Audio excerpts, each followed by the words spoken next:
ہمارے ہاتھوں میں اسلام کی جو سب سے بڑی دلیل ہے وہ قرآن مجید ہے۔ نبی پاک صلی اللہ تعالیٰ علیہ وسلم نے ہمیں اپنا سب سے بڑا معجزہ جو ہمارے ہاتھوں میں تھمایا ہے وہ قرآن پاک ہے۔ کفار مکہ جب یہ کہتے تھے کہ آپ معاذ اللہ خود سے قرآن پاک کی آیات بنا کر لاتے ہیں، تو اللہ تبارک و تعالیٰ نے اس موقع پر ان سے فرمایا کہ وَإِن كُنتُمْ فِي رَيْبٍ مِّمَّا نَزَّلْنَا عَلَىٰ عَبْدِنَا، فرمایا اگر تمہیں اس میں کوئی شک ہو جو ہم نے اپنے بندہ خاص پہ نازل کیا ہے۔ چونکہ عرب کے لوگ بڑے فصیح و بلیغ تھے، بڑی بہترین بات کرتے تھے، بڑا سلیقہ رکھتے تھے اپنی بات، اپنا ما فی الضمیر بیان کرنے کا، اور وہ دوسروں کو اجمی کہتے تھے، گنگا سمجھتے تھے۔ بڑی فصاحت و بلاغت کے ساتھ وہ کلام کرنا جانتے تھے، تو ان سے فرمایا کہ اگر تمہیں اس میں کوئی شک ہو جو ہم نے اپنے بندہ خاص پہ نازل کیا ہے تو فَأْتُوا بِسُورَةٍ مِّن مِّثْلِهِ، تو تم اس کی طرح کی ایک صورت بنا کے دکھاؤ۔ اگر تمہارا خیال ہے کہ یہ کسی بندے کا کلام ہے، آپ قرآن پاک کی آیت پر غور فرمائیں، میں کیا عرض کر رہا ہوں۔ اگر تمہارا خیال ہے کہ یہ کسی بندے کا کلام ہے تو تم اس کی طرح کی ایک صورت بنا کے لاؤ، اور ایک بندہ نہیں، وَادْعُوا شُهَدَاءَكُم مِّن دُونِ اللَّهِ، اللہ اور اللہ والوں کو چھوڑ کے، تفسیری ترجمہ عرض کر رہا ہوں، ساری دنیا کے کافر اکٹھے ہو جاؤ اور ایک صورت بنا کے لاؤ قرآن پاک کے مقابلے کی ایک صورت۔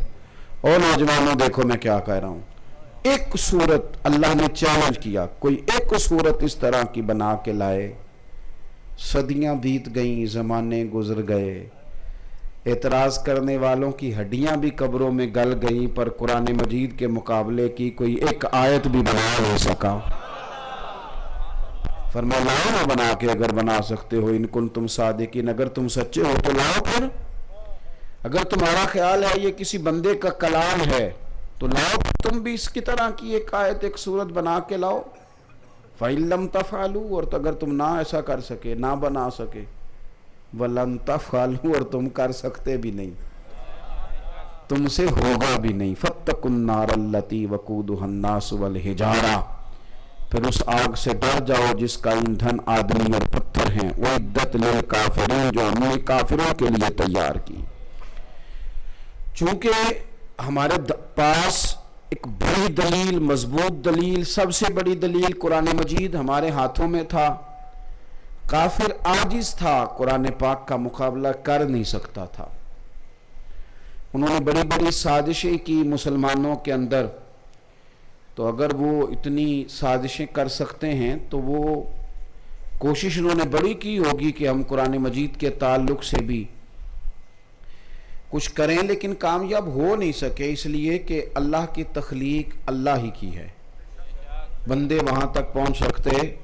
آپ یہ دیکھیں نا، یہ بڑی بڑی لالٹینیں، بڑی بڑی روشنیاں، بڑی بڑی ٹیوب لائٹس بندوں نے بنائی ہیں، اللہ کی دی ہوئی عقل سے بنائی ہے نا لوگوں نے، بڑی بڑی روشنیاں، لیکن کو جگنو تو نہیں نہ بنا سکا آج تک۔ بڑی بڑی لائٹیں بنا لی، بڑا کچھ بنا لیا، پر جگنو نہیں نہ بنا سکے۔ بڑی بڑی ٹرینیں لوگوں نے بنا لی، بڑی ساری ٹرین، بہت بڑا جہاز لوگوں نے بنا لیا، بڑا کچھ لوگوں نے بڑی ٹرین بنا لی، پر کوئی بندہ آج تک چیونٹی تو نہیں نہ بنا سکا، وہ نہیں بنا سکتے۔ جو اللہ کی تخلیق ہے وہ اللہ ہی کی تخلیق ہے، اسی طرح جو رب کا کلام ہے وہ رب ہی کا کلام ہے۔ تو قرآن مجید کا مقابلہ تو وہ نہیں کر سکے، لیکن ایک سازش انہوں نے ضرور کی کہ ہمیں قرآن پاک سے دور کر دیا۔ ہمارے ہاں قرآن پاک کے ساتھ جو قلبی لگاؤ ہمارا ہونا چاہیے۔ میں اکثر دوستوں سے گزارش کرتا ہوں کہ میرے عزیزو دیکھو، قرآن پاک کے قاری اللہ کے فضل سے موجود ہیں، حافظ اللہ کے فضل سے موجود ہیں، قرآن مجید کے مفاہیم کو سمجھ کر سمجھانے والے اللہ کے فضل سے امت میں ہمیشہ سے موجود ہیں۔ اب ضرورت ان لوگوں کی ہے جو قرآن پاک سے پیار کریں، جو محبت کریں، جو شوق سے سننے آئیں، تلاوت کا ذوق بنائیں۔ میں نعت میری طبیعت کو بڑا تازہ کرتی ہے، میں بڑا ذوق رکھتا ہوں نعت شریف کا، اور نعت کا حسین شعر ہمیشہ انسان کے دل مرجھایا ہو تو کھلا دیتا ہے۔ لیکن میں کہتا ہوں کہ پوری محفل نعت میں ایک تلاوت کیوں ہوتی ہے؟ ہر نقیب، ہر خطیب، ہر نعت خان جو آ کے کہہ رہا ہوتا ہے سارا قرآن ہی حضور کی تعریف ہے، کہہ رہے ہوتے ہیں نا؟ کہتے ہیں کہ نہیں کہتے؟ ہاں نہ دے کرو نا، کہتے ہیں کہ نہیں؟ تو انہوں نے آکھو نہ پڑھو پھر 4 آیتاں، اگر سارا قرآن حضور کی تعریف ہے تو اسے یاد کرو، یاد کر کے سناؤ۔ یہ بات جس کو تم کہہ رہے ہو کہ سارا دعویٰ بھی کر رہے ہو، بات بھی درست ہے، تو پھر سناتے کیوں نہیں؟ قرآن مجید کے ساتھ خاص ذوق، خاص وابستگی۔ یا رسول اللہ صلی اللہ علیہ وسلم ایک بندہ ہے ہر نماز میں سورۃ اخلاص ہی پڑھتا ہے، حضور یہ ایک صاحب ہیں جو سورۃ اخلاص ہی پڑھتے رہتے ہیں، تو کریم نے بلا کے فرمایا تجھے اور کوئی سورت نہیں آتی؟ کہنے لگا حضور آتی ہے، پر سورۃ اخلاص میں میرے رب کی شانوں کا بیان ہے، مجھے پیاری بڑی لگتی ہے، میں اس سے پیار بڑا کرتا ہوں۔ تو نبی کریم نے فرمایا سن پھر یہی سورت تیرا بازو تھام کے تجھے جوڑنے کے ساتھ ہو جائے گی، اس سے پیار تو کریں، اس سے پیار تو کریں۔ فرمایا سورہ ملک اللہ کے حضور ناز سے کلام کرے گی، مالک یہ بندہ مجھے پڑھا کرتا تھا، یا اسے جنت میں داخل کر دے یا مجھے قرآن پاک سے علیحدہ کر دے۔ اللہ اس کی سفارش پر لوگوں کو جنت میں داخل کرے گا، قرآن پاک سے دلچسپی پیدا کریں۔ قرآن میں ایک دفعہ جہاز میں سفر کر رہا تھا، تو آج کل سہولت ہے، میرے موبائل میں بھی قرآن پاک ہے، تو ہم کئی دفعہ کچھ بدگمانیاں بھی کر بیٹھتے ہیں، اللہ تعالی ہمیں معاف کرے۔ تو میرا یہ گمان تھا کہ شاید پوری فلائٹ کے اندر میں ہی تلاوت کرنے والا ہوں۔ میں نے وہ کھولا اور میں پڑھنے لگا، تو اب مختلف لوگ تھے، وہ مختلف انداز میں، کوئی کچھ کر رہا تھا، کوئی دائیں بائیں بیٹھ کے موبائل پہ گیمیں بھی چل رہی تھیں، اپنی اپنی لوگ کام لگے ہوئے تھے۔ میرے دل میں نہ کہیں سے کوئی بات اٹھی کہ شاید میں ہی ہوں تلاوت کرنے والا، لیکن اچانک میری نظر اٹھی تو میرے ساتھ والی جو سیٹیں تھیں اس پر میں نے نظر پڑی، ایک نوجوان جسے میں نے ایئرپورٹ پہ بھی اپنے ساتھ آتے دیکھا، بڑے بڑے اس کے بال تھے اور پیچھے ربڑ ڈال کے اس نے باندھے بھی ہوئے تھے، اور حالت بڑی اس کی عجیب تھی، لیکن میں نے دیکھا کہ اس نے جھٹ سے اپنی فائل کے اندر سے سورہ یاسین نکال لی اور قرآن پاک کی تلاوت شروع کر دی۔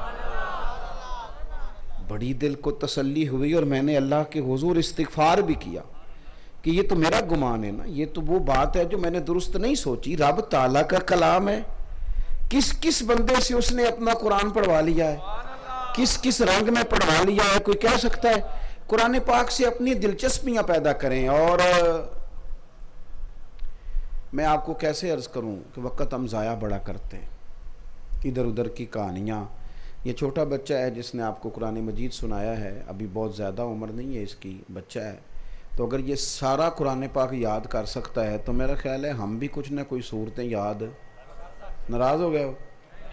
ادھر تے تساں ہاں بھی نہیں کیتی، انشاءاللہ بھی نہیں آکھیا، کچھ نہ کچھ صورتیں ہم بھی یاد کر سکتے ہیں نا جی۔ واٹس ایپ کرنا آ گیا سب کو، فوٹو کھینچنی، سیلفی بنانی، بلکہ کئی سیانے بیانے بھی آج کل کہندے نے اے حضرت صاحب اے منڈیاں دا ذرا شوق ہے فوٹو، تے میں کہ تسی تے پھر سائڈ تے ہو نا، شوق تے منڈیاں دا ہے، تم آپ بھی بیچ میں کھڑے ہو گئے بھی آپ تو مطلب ہر چیز کا اگر ہمیں گمان ہے تو قرآن مجید سے بھی دلچسپی پیدا کریں، ذوق بنائیں اور قربان جائیں۔ جو صورتیں بڑی دفعہ پڑھی ہیں نا ترجمے سے تفسیر سے، انہیں بھی جب دوبارہ پڑھتے ہیں تو ایک نیا چسکا آ جاتا ہے۔ حضرت مولا علی شیر خدا روایت کرتے ہیں نا، نبی پاک علیہ السلام نے فرمایا لوگوں میرا قرآن کبھی پرانا نہیں ہوگا۔ ہر شے پرانی ہو جاتی ہے نا، قرآن مجید کبھی پرانا نہیں ہوگا۔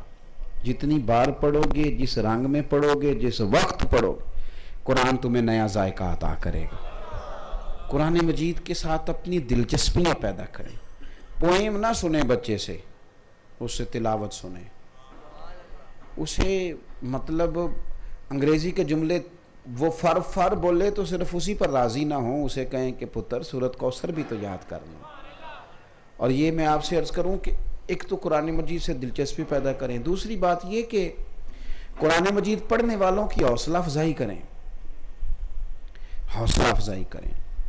ہمارے ہاں یہ ہوتا ہے کہ ایک صاحب جو کبھی کبھار آتے ہیں لیکن سور اچھی ہے تو وہ کئی سارے نوٹ لے جاتے ہیں, اور جو بیچارہ قاری 5 نمازیں پڑھاتا ہے اور بچوں کو قرآن مجید پڑھاتا ہے اور کئی نسلوں کو پڑھاتا ہے, اس کو تو سوٹ بھی لوگ 27ویں رات کو دیتے ہیں تاکہ نہ کوئی درزی پکڑے نہ سی کے دیتے 27ویں رات کو ہیں.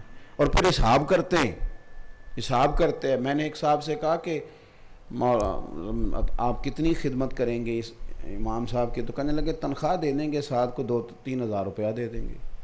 تو میں نے کہا چلیں امام کو چھوڑیں, آپ کا کتنا خرچہ آیا اس سال؟ تھوڑی سی حوصلہ افزائی, تھوڑا سا پیار. دیکھو کچھ چیزیں ایسی ہوتی ہیں جو حوصلہ افزائی سے مضبوط ہو جاتی ہیں. جب آپ کسی کو کہتے ہیں نا ماشاءاللہ تو اس کا حوصلہ بڑھ جاتا ہے. یعنی بہت سارے بندے تراویحاں پڑھ کے کہہ رہے ہوتے ہیں کہ میرے پیروں میں سوجن آ گئی ہے, تو مجھے بتائیں جس نے سارا دن یاد کی ہیں.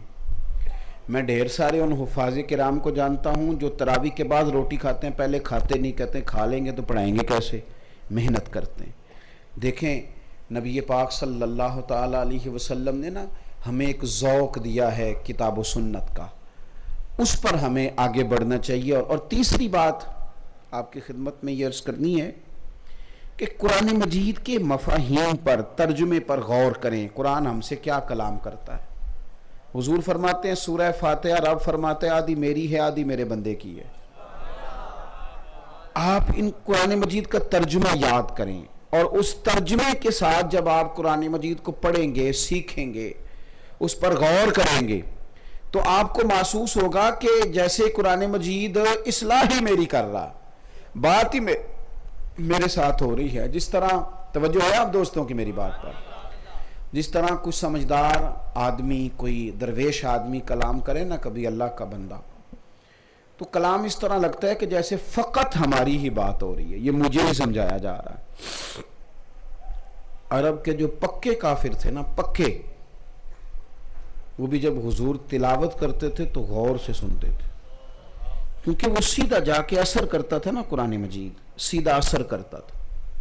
پکے کفار حضور رات کو تلاوت کر رہے تھے تو چھپ چھپ کے جھاڑیوں میں, ابو جال بھی سن رہا تھا, ابو سفیان بعد میں مسلمان ہوئے وہ بھی سن رہے تھے, اخنس بن شریک بھی سن رہا تھا. رات ساری حضور قرآن پڑھتے رہے اور چھپ چھپ کے یہ حضور کا قرآن پاک سنتے رہے, اور ایک دن نہیں 3 دن تک مسلسل یہ سلسلہ جاری رہا. تو قرآن مجید کے ساتھ جب آپ وابستگی پیدا کریں گے, آپ کا مزاج بنے گا قرآن مجید کا. بچوں کو جب میں ایک مضمون دیکھ رہا تھا کہ یورپ میں اب لوگ اس طرح کرتے ہیں کہ وہ نا تنہائی پسند ہو گئی ہے نا ہماری سوسائٹی, جب سے موبائل آیا ہے نا, سامنے تو تک ہی کوئی نہیں, موبائل تے لگے رہتے ہیں. تو وہ جب سے موبائل آیا ہے نا لوگ تنہائی پسند ہیں. بچے کوشش کرتے ہیں, بچے کیا بڑے کوشش کرتے ہیں کوئی کونا ملے اکیلے بیٹھنے میں اور اپنی مرضی کی چیزیں سنیں اور دیکھیں. تو اب ایک کچھ طبقات ایسے ہیں جو شادی سے پہلے بچوں کو باقاعدہ کسی موٹیویشنل کے پاس لے جا کے کورس کراتے ہیں, اسے گھنٹے 2 گھنٹے کے سیشن کراتے ہیں تاکہ اس کو کسی اور کو بھی برداشت کرنے کا اس کے دل میں جذبہ ہے اور وہ گزارا کر سکے. بچیوں اور بچوں کو کورسز کرائے جاتے ہیں. تو میں وہ کورسز کا مضمون دیکھ رہا تھا کہ جناب اس طرح کر کے آپ گنجائش پیدا کریں, اس طرح کر کے آپ کسی اور کو بھی, مختلف مزاجوں کے لوگ ہوتے ہیں تو گزارا نہیں ہوتا میاں بیوی کا. خیر یہ مسئلہ بھی بہت بڑا ہے دنیا میں, اگر میاں بیوی کا معاملہ ٹھیک نہ ہو تو گھر کا سارا نظام ہی درست نہیں رہتا. لیکن آپ جتنے مرضی موٹیویشنل اسپیکر کے پاس جائیں اور جتنے مرضی کورسز کرائیں, قرآن مجید کا ایک جملہ ہر چیز پر بھاری ہے. میاں بیوی کے رشتے کا ذکر کیا تو کہا ہن لباس لکم وانتم لباس لہن, مرد عورت کا لباس ہے, عورت مرد کا لباس ہے. بات ہی ختم کر دی. ڈھونڈ لو جتنے مردی اسکالر, تلاش کر لو جتنی بڑی بڑی باتیں, مرد عورت کا لباس ہے, عورت ہے. 3 باتیں مفسرین نے لکھی ہیں, بڑی چیزیں اس پر کہی جاتی ہیں, پر 3 باتیں. ایک تو وہ کہتے ہیں کہ جتنے مرضی بھی داغ ہو نا وجود پر, بندہ لباس پہن لے تو چھپ جاتے ہیں. تو میاں بیوی بھی چھپا لیتے ہیں ایک دوسرے کو, ساری کمزوریاں چھپ گئیں, ساری غلطیاں چھپ گئیں. دوسری بات، سردی ہو یا گرمی، لباس کی وجہ سے ہی انسان شدت سے بچتا ہے. سخت ٹھنڈ میں بھی لباس کی ضرورت ہوتی ہے، اور سخت گرمی بھی ہو نا تو پھر بھی لوگوں نے پردے لے کے اوپر لیے ہوتے ہیں تاکہ دھوپ سے بچ جائیں. بندے کو گرمی کی شدت سے، سردی کی شدت سے لباس ہی بچاتا ہے. کیا رشتے کا تقدس بیان کیا. مرد عورت کا لباس ہے، عورت مرد کا لباس ہے. اس کو تکلیف آئے گی تو وہ اس کے دفاع کا بندوبست کرے گی. وہ کسی مرحلے میں آئے گی تو خامد اس کے لیے اسباب پیدا کرے گا. اور تیسری بات آپ دیکھیے قرآن مجید کا جو انداز تربیت ہے، مرد عورت کا لباس ہے، عورت مرد کا لباس. تیسری بات جو ارشاد فرمائی مفسرین نے یہاں وہ یہ ہے کہ بندہ جتنا مرضی بھی تگڑا ہو نا، کپڑوں کے بغیر زینت نہیں ہوتی، سجتا نہیں.